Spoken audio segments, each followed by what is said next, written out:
দেখে মনে হতে পারে কোনো এক জমিতে চাষ করছে কৃষকরা, কিন্তু ঘটনা একদমই আলাদা। এখানে রাস্তার মধ্যেই ধান চাষ করছে এলাকাবাসীরা। দীর্ঘ 2 বছর ধরে রাস্তার কাজ বন্ধ থাকায় এমনই এক অভিনব প্রতিবাদ দেখা গেছে গাজীপুর জেলার শ্রীপুর থানার নয়নপুর তেলিহাটি সড়কে। জানা গেছে, স্থানীয় সরকার প্রকৌশল অধিদপ্তরের 4 কোটি টাকা বাজেটের এই উন্নয়ন কাজ 2024 সালে শুরু হলেও ঠিকাদারি প্রতিষ্ঠান মেসার্স স্বামী এন্টারপ্রাইজ রাস্তা খুঁড়ে কাজ বন্ধ করে দেয়। ফলে সামান্য বৃষ্টিতেই বড় বড় গর্তে পানি জমে সড়কটি এখন ডোবায় পরিণত হয়েছে। বর্ণি থেকে নয়নপুরের যে আঞ্চলিক সড়কটি আছে, এটি বেশ অনেকদিন যাবত এখানে নষ্ট হয়ে পড়ে আছে। প্রায় 2 বছর হবে পতিত সরকারের পর থেকেই এই রাস্তাটি এখনো এই ভাঙচুর অবস্থায় আছে। ঠিকাদার যাচ্ছে, ঠিকাদার আসছে, কিন্তু কোনো প্রকার উন্নতি আমরা দেখতে পাচ্ছি না। পাশে আমাদের অপটিমাল মডেল স্কুল, এখানে প্রায় 300+ শিক্ষার্থী আছে আমাদের।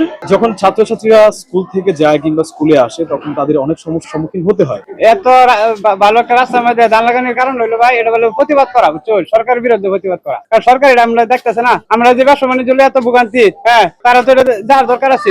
2 বছর ধরে মানে এটা চলিং ছিল, এটা চলিং করার পরে কন্ট্রাক্টরের কাজ দিচ্ছে, কন্ট্রাক্টরে ইট মিট সব তুলে নিচ্ছে, নিয়ে যেমন রড আইনে ফালেছে, কথা নি জালি বানছে, ফুলানে যা ফুলানে পাওয়া মা করে যায়, এদিকে রড থাকা মনে করেন না বোরকা টোকা ছিঁড়া যায়, এরকম করে মানুষ অসুস্থ হয়, হাঁটতে পারে না। ওদিকে থাকে অটো, এদিকে অটো তুটন লাগে। কারণটা কি? যে কন্ট্রাক্টর যাইতে দিচ্ছে, কন্ট্রাক্টর কি করে? ভোগান্তি যখন চরমে, তখন ক্ষুব্ধ এলাকাবাসী অসমাপ্ত রাস্তায় ধানের চারা রোপণ করে এই প্রতিবাদ জানান। এই সড়ক দিয়ে প্রতিদিন ময়মনসিংহ ও শ্রীপুরের হাজার হাজার শিল্প কারখানার শ্রমিক ও শিক্ষার্থীরা যাতায়াত করেন। এলজিইডি কর্তৃপক্ষ জানিয়েছে, ঠিকাদারকে বারবার নোটিশ দিয়েও সাড়া মেলেনি।